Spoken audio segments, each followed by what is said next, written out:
Hi everyone, this is Callie Person. I'm here today to share a project using the August 2025 Simon Says Stamp Card Kit. It's called Besties and it's super fun with this coffee and tea time theme. So here is a look at that stamp set. It's a 6x8 stamp set with lots of really cute imagery and some great sentiments. So I'm going to stamp a few to start my project today. I just wanted to Copic color a few of these images for my card. So I'm going to stamp it with a Copic friendly ink. After stamping and cutting down this panel to a manageable work size, I'm going to color with some Copic markers. Now all of my coloring is going to be super simple. I do use 3 colors on most of the spaces. For me, it's not about how small the space is, but how high or wide the space is, because if there is room for me to use a 3rd color, I will use it. So like on that coffee, the coffee top, it's pretty narrow, or the tea top, it's pretty narrow. So I am going to use 2 colors to blend that space. But if there is enough space for me to squeeze in a 3rd color, I will use it because I feel like a 3rd color really gives it that depth and dimension. On this teapot, I am starting with a darker color a bit away from the bottom edge, just because you want to create that illusion that this teapot is round and it's got a lot of curve to it, similar to this cup here. And I wanted to use colors that are similar to what's on the background for this card. So it's based off of the beautiful Carta coffee shop paper that's in this card kit. So I did some pinks and greens and of course added some browns for this chocolate chip cookie, but pretty standard colors as far as that goes. And there are coordinating dies. I don't have it, so I fussy cut these images. And I also cut out this space between the teapot handle. And I wanted to show you that it's okay to cut through a stamped black line to cut out any white space between flower stems or whatnot. Once you're done fussy cutting out that negative space and piecing the paper back together or adhering it down on your card, you won't be able to tell that that cut was made. So now I've got all of my images cut apart and set aside. I'm going to use the Demilune embossing folder to create some texture behind these images for later. So I have embossed this embossing folder over a white panel. And now I'm going to go through that beautiful Carta coffee shop 6x6 paper pad that's included in this card kit. There's lots of really pretty papers, and I'm going to use this really pretty one here with all the flowers and foliage. I had made 2 other cards prior to this, and I knew I wanted to save this one for the video, so it was really hard for me to hold off on using them on other projects. So now I want to die cut a window into this, and I'm going to use the Petal tipped labels dies. I thought that this was really frilly and great for a tea time card.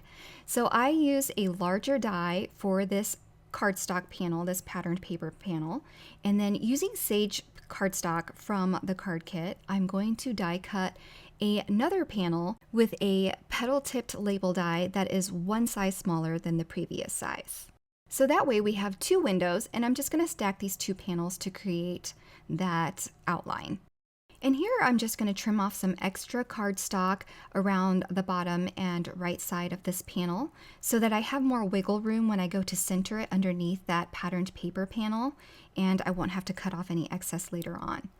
So now I'll just add some glue around the back of that patterned paper so that I can center it over the top of that sage colored window to create that sage colored outline in that window. This allows me to use this pretty sage color on my card that coordinates with that patterned paper, but it also creates a nice outline around that window as well. Now to attach this window frame to the background embossed panel, I'm going to use some 3D foam strips or just foam adhesive. I'm using the big mama roll here, so I have a big roll of tape, and I'm just going to run that tape all around the outer edges of the panel and then adhere it over the top of that embossed panel. For the sentiment, we have the fancy thank you from the card kit, and this metallic cardstock from Holtz is also a part of the card kit. I'm going to die cut that using that gold metallic cardstock and then cut that shadow using some vellum. And I'm going to directly adhere this thank you over that shadow piece because we have that depth from the window. So I didn't want to add any more adhesive that would create dimension under the thank you when attaching it to the vellum. And what I'm going to do is use some 3D foam squares and cut them into little strips and use them behind the thank you so that the thank you can match the height of the front panel of this card. I hope that makes sense. Because this sentiment is bigger than that opening of the window where I'm going to place it, I'm going to use some 3D foam squares underneath the sentiment so that it can match the height of the top of the panel. Then I'm going to play with my colored images and just arrange them inside that window on top of the sentiment so that I can get a rough idea of where I want to adhere things. And once I'm happy with the layout of it, I'm going to use some additional 3D foam squares to attach the images as well. So everything that I'm adhering to the inside of this window is going to eventually be the same height, dimension-wise, as the frame itself. So I'm using the larger 3D squares here and just cutting them down to a sizable piece for each of my images. I find that it's easier to cut these down than to use smaller 3D foam squares in the first place because I end up having to cut those too for images sometimes. And if I start with the 3D foam squares, I can cut them into strips that are more manageable for more narrow areas, like on that little tea infuser and the spout of this teapot. So remember how we cut through the stamped line here? I'm just going to add a 3D foam square or piece right over where I cut, so that'll hold the cut pieces together. And then you really can't tell that I cut through that in order to create that space.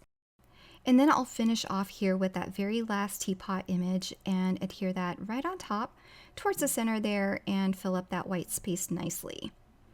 Then I'll add this to a card base to finish off my card. Now, if you're interested in any of the products that I use today, be sure to check out the links below. Everything will be linked for your convenience. There is a coordinating 3x4 stamp set for all subscribers who are old and new, and it's going to coordinate with this stamp set, and it is free for all subscribers, new and old. So make sure you check out those perks as well for being a subscriber. I hope you enjoyed this project. Thanks so much for watching and have a wonderful day. Bye everyone.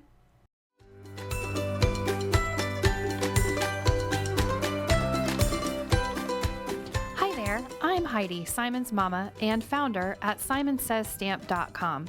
Thank you so much for watching our video. If you like what you just saw, be sure to press the thumbs up and subscribe to see more great content.